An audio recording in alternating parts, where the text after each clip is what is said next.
This is my beloved Son, whom I well pleased. Marami ang nagtatanong kung iisang Diyos lang ang Ama, Anak at Espiritu Santo. Bakit sa Biblia, lalo na sa bautismo ni Jesus, magkahiwalay sila? Nandiyan si Jesus sa tubig, ang Espiritu ay bumababa na parang kalapati, at ang tinig ng Ama ay mula sa langit. Paano nga ba sila maging iisa kung malinaw na magkakaiba? Ang simbahan ay hindi nagtuturo na ang tatlong persona ay isang persona lang na nagpapalit-palit ng anyo. Hindi rin tatlong magkakahiwalay na Diyos.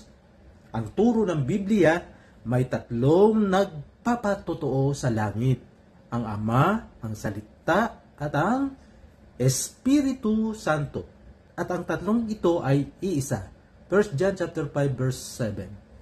Isang Diyos sa kalikasan, tatlong persona sa ugnayan at pagkilos.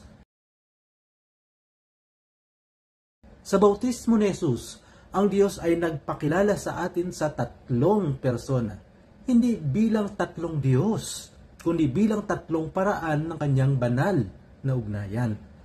Ang Ama ang nagsugo, ang Anak ang tumalima at nagkatawang tao, at ang Espiritu Santo ang nagbigay bisa sa misyon.